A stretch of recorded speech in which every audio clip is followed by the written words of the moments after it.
আজকের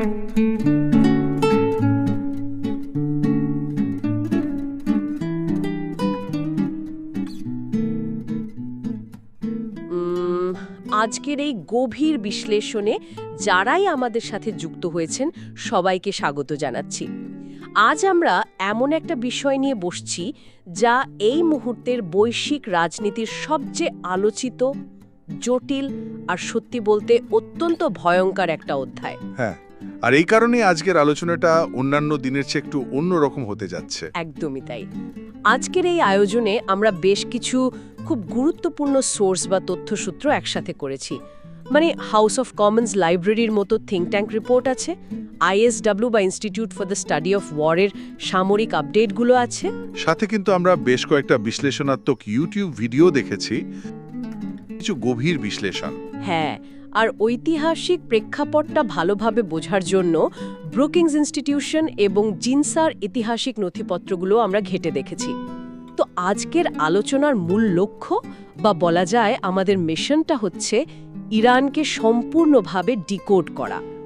ডিকোড করা বলতে আমরা আসলে বোঝাতে চাইছি এর পেছনের পুরো গল্পটা। ঠিক, মানে এর দুর্গম ভৌগোলিক অবস্থান থেকে শুরু করে ওই যে ঐতিহাসিক রাজনৈতিক রূপান্তরগুলো, দশকের পর দশক ধরে চলা প্রক্সি বা ছায়াযুদ্ধ এবং বিশেষ করে ওই 2026 সালের ফেব্রুয়ারির শেষ আর মার্চের শুরুতে ঘটে যাওয়া ওই নজিরবিহীন আঞ্চলিক সংঘাত।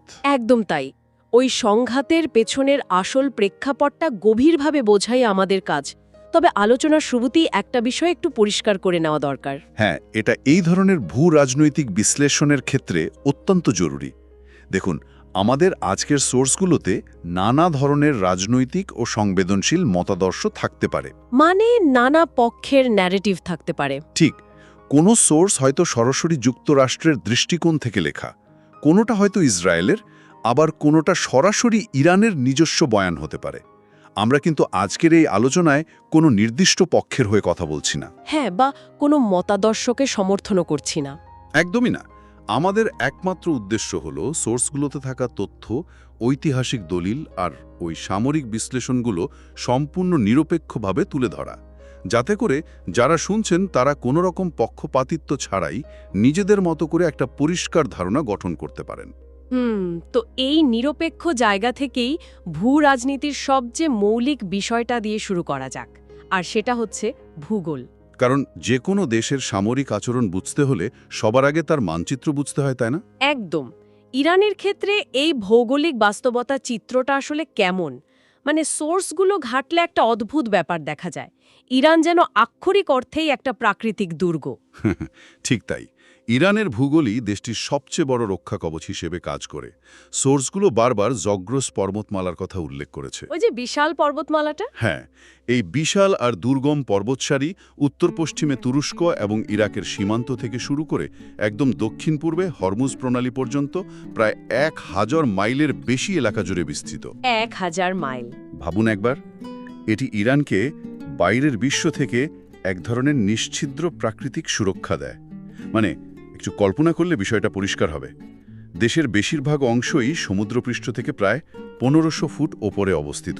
আর সোর্স তো বলছে 1/6 উচ্চতা 6500 ফুটেরও বেশি। ঠিক ধরেছেন।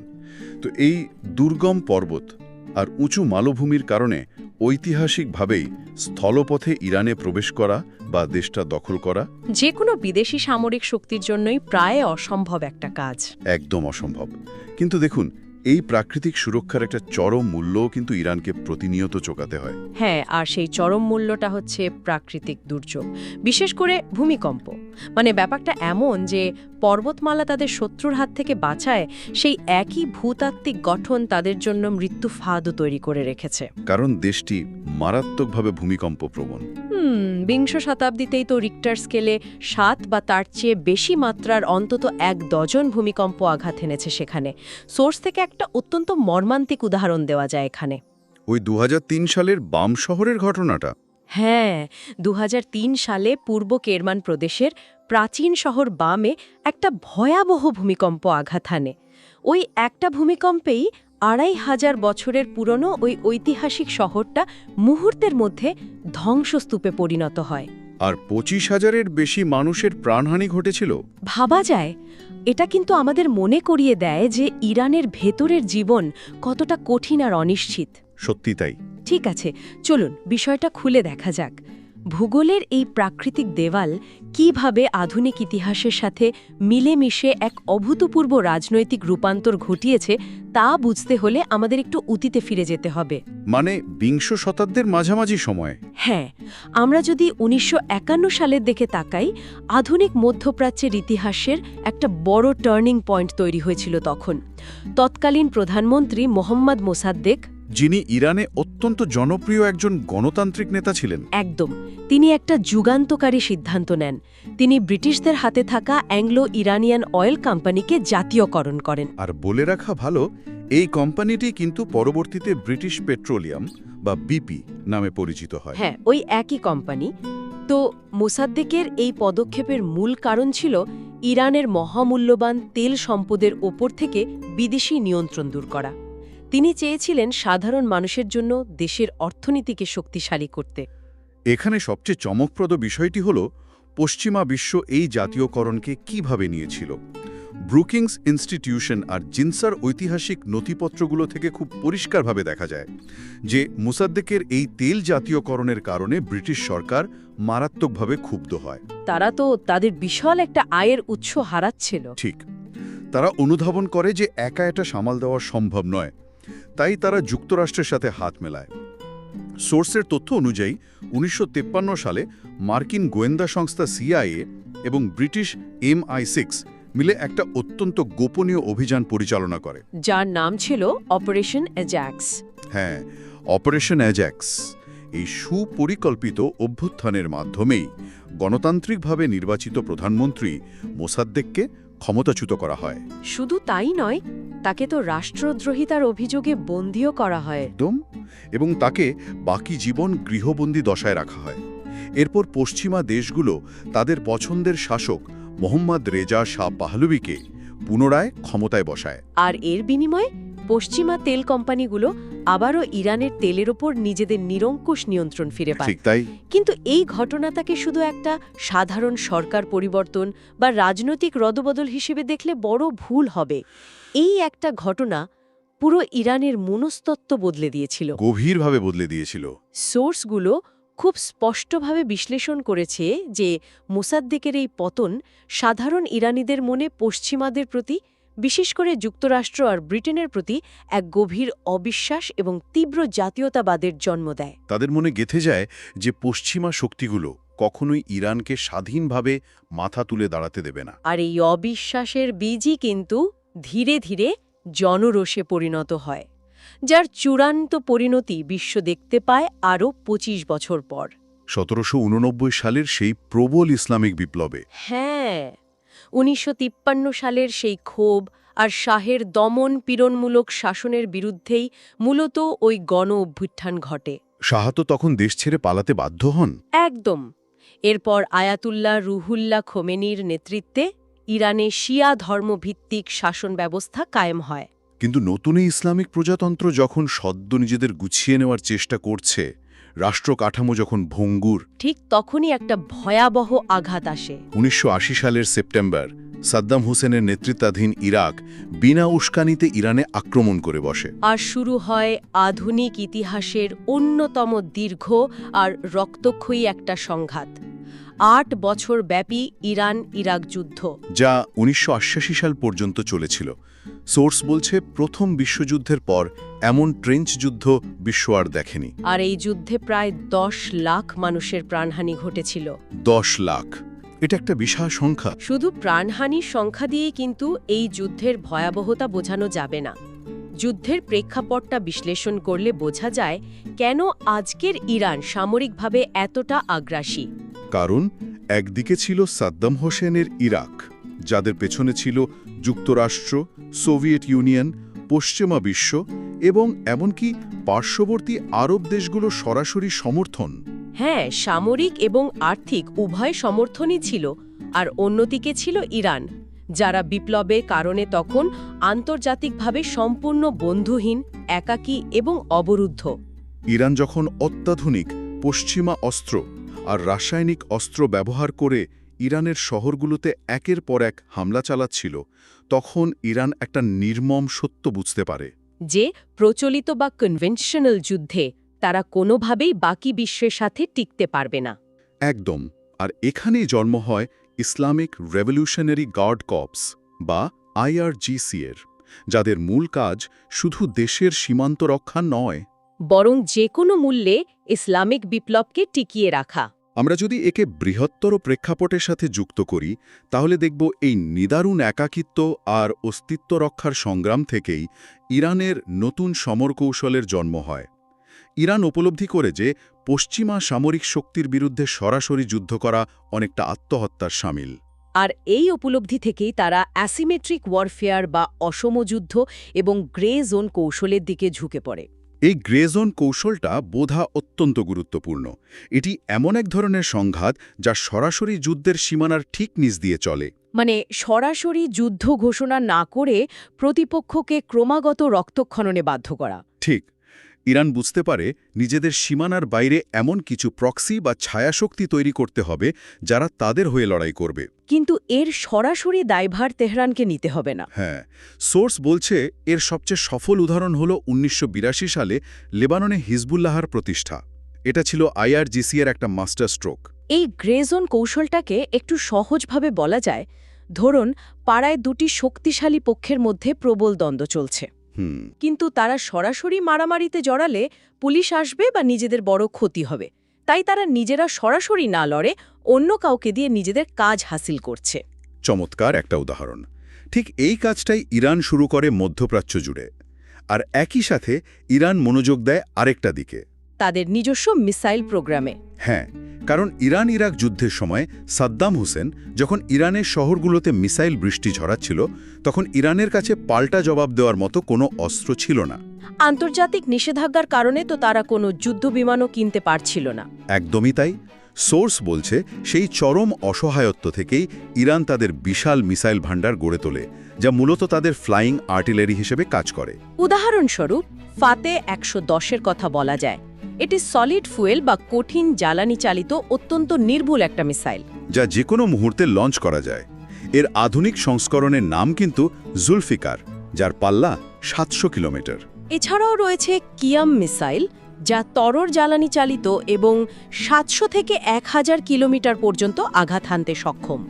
এই মিসাইলগুলোই বর্তমানে পুরো অঞ্চলের সামরিক ভারসাম্যের একটা বড় নিয়ামক হয়ে দাঁড়িয়েছে। আর মিসাইলের পাশাপাশি এই প্রক্সি নেটওয়ার্ক কিভাবে একটা বিশাল সাম্রাজ্যে পরিণত হয়েছে সেটা সোর্সগুলোতে খুব চমৎকারভাবে উঠে এসেছে। হ্যাঁ, লেবাননে হিজবুল্লাহ দিয়ে শুরু হলেও পরবর্তীতে ইরান ইরাকের বিভিন্ন শিয়া মিলিশিয়া যেমন কাতাইব হিজবুল্লাহকে বড় করেছে, সিরিয়ায় বাশার আল সাদ সরকারকে টিকিয়ে রেখেছে, এবং ইয়েমেনে হুতি বিদ্রোহীদের বিশাল সামরিক সহায়তা দিয়ে পুরো মধ্যপ্রাচ্য জুড়ে একটা বলয় তৈরি করেছে। তারা এর নাম দিয়েছে অ্যাক্সেস অফ রেজিস্ট্যান্স বা প্রতিরোধ অক্ষ। সোর্স বলছে ইয়েমেনের হুতিদের মাধ্যমে ইরান সৌদি আরবের তেল স্থাপনায় হামলা চালিয়েছে এবং লোহিত সাগরে আন্তর্জাতিক বাণিজ্যিক জাহাজ চলাচলে বাধা সৃষ্টি করেছে। এই কৌশলটা এতই কার্যকর যে ইরান সরাসরি সেনা না পাঠিয়েও পুরো মধ্যপ্রাচ্যের ভূ রাজনীতি নিয়ন্ত্রণ করতে পারছে। একদম ঠিক। তবে এই প্রক্সি যুদ্ধের আলোচনা এলেই একটা অবধারিত প্রশ্ন সামনে আসে। অনেকেই হয়তো ভাবেন সৌদি আরব এবং ইরানের এই যে চিরস্থায়ী দ্বন্দ্ব, এটি কি শুধুই শিয়া এবং সুন্নির ধর্মীয় বিরোধ? এখানেই ইউটিউব বিশ্লেষক ডক্টর শামীম শাহরিয়ারের সোর্স থেকে একটা চমৎকার ও গভীর বিশ্লেষণ আমরা পাই। তিনি স্যামুয়েল পি হান্টিংটনের ক্ল্যাশ অফ সিভিলাইজেশনস বা সভ্যতার সংঘাত তত্ত্বের কথা উল্লেখ করেছেন। হ্যাঁ, তিনি দেখিয়েছেন যে বর্তমান বিশ্বের ভূ রাজনীতিকে শুধুমাত্র ধর্ম দিয়ে ব্যাখ্যা করা যায় না। শিয়া সুন্নির পরিচয়গত ভিন্নতা অবশ্যই একটা ফ্যাক্টর, কিন্তু এর চেয়েও হাজার গুণ বড় ফ্যাক্টর হল জাতি রাষ্ট্রের টিকে থাকা, ক্ষমতার ভারসাম্য এবং জাতীয় স্বার্থ। সোর্সটা অত্যন্ত তীক্ষ্ণভাবে একটা উদাহরণ টেনেছে এই বিষয়টা পরিষ্কার করার জন্য। তুরস্ক এবং কুর্দিদের কথাই ধরা যাক। তারা উভয়ই তো সুন্নি মুসলমান। হ্যাঁ, এমনকি তারা একই মাযহাবও অনুসরণ করে, কিন্তু তারপরও তাদের মধ্যে দশকের পর দশক ধরে রক্তক্ষয়ী লড়াই চলছে। কেন? কারণ তাদের জাতীয়তাবাদী পরিচয়, ভূখণ্ডের দাবি আর অস্তিত্ব রক্ষার লড়াই সম্পূর্ণ ভিন্ন। একদম। একইভাবে আমরা যদি সৌদি আরবের দিকে তাকাই, 1932 সালে আধুনিক সৌদি আরবের জন্ম হয়েছিল পশ্চিমা দেশগুলোর, বিশেষ করে ব্রিটেনের আশীর্বাদে। আর পরবর্তীতে তো যুক্তরাষ্ট্রের ঘনিষ্ঠ সহযোগিতায়। ঠিক। এরপর 1979 সালে ইরানে যখন শিয়া বিপ্লব ঘটল, তখন সৌদি আরব সহ সুন্নি আরব দেশগুলো প্রচণ্ড ভয় পেয়েছিল। আর তাদের ভয়টা কিন্তু ধর্মের জন্য ছিল না। না, ভয় ছিল এই বিপ্লবের ঢেউ যদি তাদের দেশে এসে পড়ে, তবে সাধারণ মানুষ হয়তো তাদের রাজতন্ত্র উপড়ে ফেলবে। আর সেই ক্ষমতা হারানোর ভয় থেকেই কিন্তু সৌদি আরব তড়িঘড়ি করে অন্যান্য সুন্নি আরব দেশগুলোকে নিয়ে 1881 সালে জিসিসি বা গালফ কোঅপারেশন কাউন্সিল গঠন করে। একইভাবে মিশরের মতো দেশ, যারা ইসরায়েলের সাথে 4টে সরাসরি রক্তক্ষয়ী যুদ্ধ করেছে, তারাও শেষ পর্যন্ত নিজেদের জাতীয় স্বার্থে আর সিনাই উপদ্বীপ ফেরত পাওয়ার জন্য ক্যাম্প ডেভিড চুক্তির মাধ্যমে ইসরায়েলের সাথে সম্পর্ক স্বাভাবিক করেছে। সুতরাং রাষ্ট্র যখন সিদ্ধান্ত নেয়, তখন ধর্মীয় অনুভূতির চেয়ে জাতীয় নিরাপত্তা এবং অর্থনৈতিক স্বার্থই প্রধান হয়ে দাঁড়ায়। এই বিষয়টা জানা অত্যন্ত জরুরি, কারণ এর ওপরেই নির্ভর করছে পুরো বিশ্বের জ্বালানি সরবরাহ আর অর্থনীতির ভবিষ্যৎ। মধ্যপ্রাচ্যে যখনই কোনো সংঘাত হয়, তার সরাসরি প্রভাব তো পড়ে বিশ্ববাজারে তেলের দামে, যা শেষ পর্যন্ত প্রতিটি সাধারণ মানুষের দৈনন্দিন খরচ বাড়িয়ে দেয়। ঠিক এই কারণেই আরব দেশগুলোর সমীকরণ এত জটিল। তারা হয়তো প্যালেস্টাইনের জন্য মৌখিক সমর্থন দেয়, কিন্তু সামরিকভাবে ইসরায়েল বা যুক্তরাষ্ট্রের বিরুদ্ধে যায় না, বা ইরানের পক্ষেও নেয় না। কারণ তাদের অর্থনীতি, সামরিক সরঞ্জাম আর জাতীয় নিরাপত্তা মূলত পশ্চিমা দেশগুলোর ওপর গভীরভাবে নির্ভরশীল। তাই এই পুরো লড়াইটা আসলে শিয়া বনাম সুন্নি নয়, এটি হল ভূরাজনৈতিক আধিপত্য, তেলের বাজারের নিয়ন্ত্রণ এবং জাতীয় স্বার্থ টিকিয়ে রাখার এক অত্যন্ত জটিল দাবা খেলা। নিখুঁত বলেছেন। এখান থেকেই বিষয়টা আসলে সবচেয়ে বেশি আকর্ষণীয় হয়ে ওঠে, কারণ দশকের পর দশক ধরে চলা এই ছায়াযুদ্ধ বা দাবা খেলার চরম আর সবচেয়ে ভয়ঙ্কর পরিণতি আমরা দেখতে পাচ্ছি একেবারে বর্তমান সময়ে এসে। অর্থাৎ 2026 সালের ফেব্রুয়ারি এবং মার্চ মাসে। হ্যাঁ, গ্রে জোনে খেলতে খেলতে এবার হিসাবের মারাত্মক ভুল হয়ে গেছে। সোর্সগুলো আমাদের জানাচ্ছে যে 2023 সালের অক্টোবরে গাজা থেকে যে সংঘাতের সূত্রপাত হয়েছিল, তা আর ছায়াযুদ্ধে সীমাবদ্ধ নেই। লেবানন, সিরিয়া, ইরাক হয়ে সেই আগুন এখন সরাসরি ইরানের মাটিতে এসে পৌঁছেছে। এটা এমন এক নজিরবিহীন সরাসরি সংঘাত যা গত কয়েক দশকে বিশ্ব দেখেনি। পরিস্থিতি সত্যিই নিয়ন্ত্রণের সম্পূর্ণ বাইরে চলে গেছে। আইএসডব্লিউ এবং হাউস অফ কমন্স লাইব্রেরির মতো অত্যন্ত নির্ভরযোগ্য সামরিক সোর্সগুলো বলছে, 2026 সালের 28 ফেব্রুয়ারি থেকে যুক্তরাষ্ট্র এবং ইসরায়েল যৌথভাবে সরাসরি ইরানের মূল ভূখণ্ডের ভেতরে ভয়ঙ্কর বিমান হামলা শুরু করেছে। হ্যাঁ, আর এই হামলার মূল লক্ষ্য শুধু সামরিক ঘাঁটিতেই সীমাবদ্ধ নেই, তারা সরাসরি ইরানের শীর্ষ নেতৃত্ব, আইআরজিসি এর কমান্ড সেন্টার, পারমাণবিক স্থাপনা আর মিসাইল সাইটগুলোকে লক্ষ্যবস্তু করেছে। মার্কিন joint chiefs of staff chairman general Dan Kane তো 2 মার্চ ঘোষণাই দিয়ে দিলেন যে তারা পশ্চিম ইরান এবং রাজধানী তেহরানের ওপর আকাশসীমার পূর্ণ নিয়ন্ত্রণ বা এয়ার সুপিরিয়রিটি প্রতিষ্ঠা করতে সক্ষম হয়েছেন। এর মানে হলো ইরানের আকাশসীমায় এখন আর তাদের নিজের কোনো নিয়ন্ত্রণ নেই। সবচেয়ে বড় আঘাতটা কিন্তু এসেছে 2 মার্চ। সোর্স বলছে ওই দিন ইস্পাহান প্রদেশের নাতাঞ্জ পারমাণবিক স্থাপনার উপর বহাবহ বিমান হামলা চালানো হয়। স্যাটেলাইট ইমেজের বরাত দিয়ে বিশ্লেষকরা জানিয়েছেন যে এই হামলায় নাতাঞ্জ স্থাপনার অন্তত 3টে প্রধান ভবন মারাত্মকভাবে ক্ষতিগ্রস্ত হয়েছে, যা ইরানের পারমাণবিক কর্মসূচির জন্য এক বিশাল ধাক্কা। 28 ফেব্রুয়ারি হামলা শুরুর পর পারমাণবিক স্থাপনায় এটাই ছিল প্রথম কোনো সরাসরি আঘাত। একই সাথে লেবাননে হিজবুল্লাহর 70টিরও বেশি অস্ত্রাগার ও লঞ্চিং সাইটে ইসরায়েল ব্যাপক হামলা চালিয়েছে, যাতে তারা ইরানকে রক্ষা করার জন্য মিসাইল ছুড়তে না পারে। ঠিক তাই। তবে সামরিক এসব আঘাতের চেয়েও বড় ধাক্কা এসেছে রাজনৈতিক দিক থেকে। সোর্সের তথ্য অনুযায়ী 28 ফেব্রুয়ারির হামলায় একটা অত্যন্ত নাটকীয় ঘটনা ঘটেছে। ইরানের সর্বোচ্চ নেতা আয়াতুল্লাহ আলী খামেনির মৃত্যু হয়েছে। হ্যাঁ, এর পাশাপাশি আইআরজিসি এর ground force commander major general Mohammad পাকপুরও এই হামলায় নিহত হয়েছেন। ইরানের মতো একটা কেন্দ্রীয় নিয়ন্ত্রিত রাষ্ট্রের জন্য এটি অভাবনীয় একটা শূন্যতা। আর মার্কিন প্রেসিডেন্ট ডোনাল্ড ট্রাম্প তো এই সুযোগটা কাজে লাগিয়ে সরাসরি ইরানি জনগণের প্রতি এবং আইআরজিসি এর প্রতি অস্ত্র সমর্পণ করার আহ্বান জানিয়েছেন। তিনি বলেছেন, নিজেদের দেশ বা সরকার নিজেদের হাতে তুলে নেওয়ার এখনই সময়। অর্থাৎ সরাসরি রেজিম চেঞ্জ বা সরকার পতনের ডাক দেওয়া হয়েছে। অনেকেই হয়তো ভাবতে পারেন সর্বোচ্চ নেতার মৃত্যুতে ইরান কি তাহলে তাসের ঘরের মতো ভেঙে পড়ল?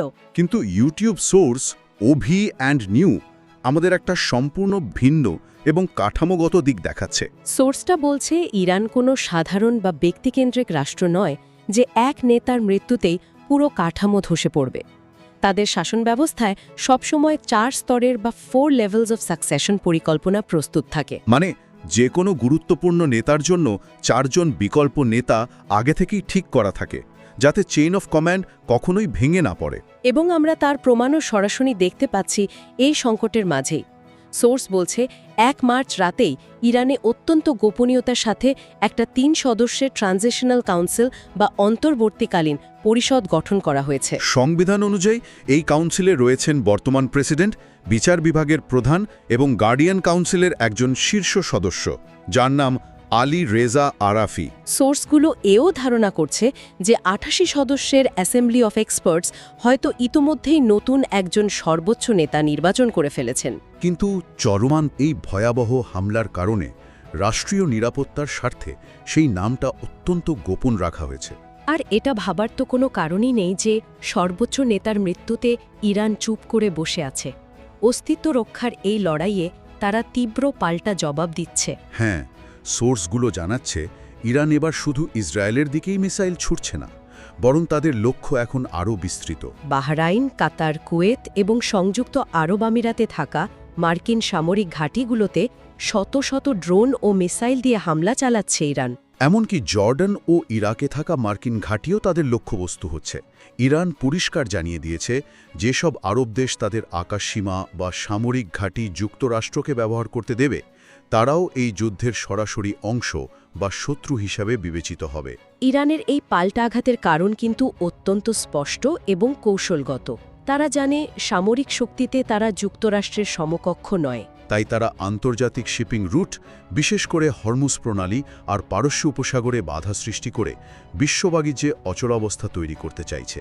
তাদের উদ্দেশ্য হল উপসাগরীয় আরব দেশগুলোর উপর এমন ভয়ঙ্কর অর্থনৈতিক চাপ সৃষ্টি করা যাতে সেই দেশগুলো নিজেদের অর্থনীতি বাঁচাতে যুক্তরাষ্ট্র এবং ইসরায়েলকে এই যৌথ হামলা বন্ধ করার জন্য বাধ্য করে। কারণ আরব দেশগুলোর অর্থনীতি মূলত তেল রপ্তানি আর বৈদেশিক বিনিয়োগের ওপর নির্ভরশীল, যা এই যুদ্ধের কারণে এখন সম্পূর্ণ ধ্বংসের মুখে এসে দাঁড়িয়েছে। তাহলে এই সব কিছুর অর্থ আসলে কি দাঁড়াচ্ছে? যদি আমরা আজকের পুরো আলোচনাটা একটু মিলিয়ে দেখি, তাহলে দেখব জগ্রস পর্বতমালার আড়ালে থাকা এই দেশটি 1953 সালের সেই সিআইএ অভ্যুত্থানের পর থেকে যে তীব্র অবিশ্বাসের জন্ম দিয়েছিল, তা 1969 সালের বিপ্লবে পূর্ণতা পায়। এরপর ইরান ইরাক যুদ্ধের 8 বছরের নিদারুণ একাকিত্ব তাদের শিখিয়েছে যে প্রচলিত যুদ্ধে টিকে থাকা সম্ভব নয়। সেই শিক্ষা থেকেই তারা তিল তিল করে গড়ে তুলেছে হিজবুল্লাহ, হুতি আর বিভিন্ন মিলিশিয়াদের নিয়ে এক সুবিশাল গ্রে জোন এবং প্রক্সি নেটওয়ার্ক। সাথে তৈরি করেছে দূরপাল্লার মিসাইলের বিশাল ভাণ্ডার। আর আজ 2026 সালে সেই 8 দশকের জমানো ক্ষোভ, জাতীয় স্বার্থ রক্ষার লড়াই আর ভূ-রাজনৈতিক হিসাব নিকাশ মিলে পুরো মধ্যপ্রাচ্যকে এমন এক ভয়াবহ যুদ্ধের দিকে ঠেলে দিয়েছে যা শুধু আঞ্চলিক নয়, বরং বিশ্ব অর্থনীতি এবং নিরাপত্তাকে সরাসরি খাদের কিনারে নিয়ে দাঁড় করিয়েছে। এটি একটি অত্যন্ত গুরুত্বপূর্ণ প্রশ্নের জন্ম দেয়, যা সোর্সগুলোতে সরাসরি উল্লেখ না থাকলেও এই বর্তমান পরিস্থিতি থেকে অনিবার্যভাবে উঠে আসে। মধ্যপ্রাচ্যে এখন যে বিশাল ক্ষমতার শূন্যতা তৈরি হচ্ছে, এই যে নেতৃত্বের সংকট, ধ্বংসপ্রাপ্ত অবকাঠামো আর ছায়াযুদ্ধের পতন, তা কি সম্পূর্ণ নতুন কোনো পরাশক্তিকে এই অঞ্চলে টেনে আনবে? এটাই এখন সবচেয়ে বড় চিন্তার বিষয়। এই অস্থিরতার সুযোগ নিয়ে চীন বা রাশিয়ার মতো বৈশ্বিক পরাশক্তিগুলো কি মধ্যপ্রাচ্যের তেল ও বাণিজ্য রুটগুলোর পূর্ণ নিয়ন্ত্রণ নিতে সরাসরি মাঠে নামবে, যা বিশ্ব ব্যবস্থাকে চিরতরে বদলে দিতে পারে? অথবা প্রচলিত সামরিক লড়াইয়ের পাশাপাশি আমরা কি এমন এক বৈশ্বিক সাইবার যুদ্ধের দ্বারপ্রান্তে দাঁড়িয়ে আছি, যেখানে যুদ্ধক্ষেত্র কোনো মরুভূমি হবে না, বরং নিমিষেই ধ্বংস হয়ে যাবে বিশ্বের ব্যাংকিং ব্যবস্থা, পাওয়ার গ্রিড এবং যোগাযোগের মাধ্যমগুলো? এই শূন্যটা আসলে কিসের ইঙ্গিত দিচ্ছে? একটি নতুন বিশ্বযুদ্ধ নাকি এক নতুন বিশ্ব ব্যবস্থার? এই গভীর প্রশ্নগুলো নিয়ে ভাবার এবং নিজেদের মতো করে অনুসন্ধান করার আমন্ত্রণ জানিয়ে আজ আমরা এখানেই শেষ করছি। এই জটিল ভূ-রাজনৈতিক সমীকরণগুলো বোঝার মাধ্যমে বৈশ্বিক রাজনীতির আসল চেহারাটা আরও কিছুটা স্পষ্ট হবে বলে আমাদের বিশ্বাস। কথা হবে পরবর্তী বিশ্লেষণে।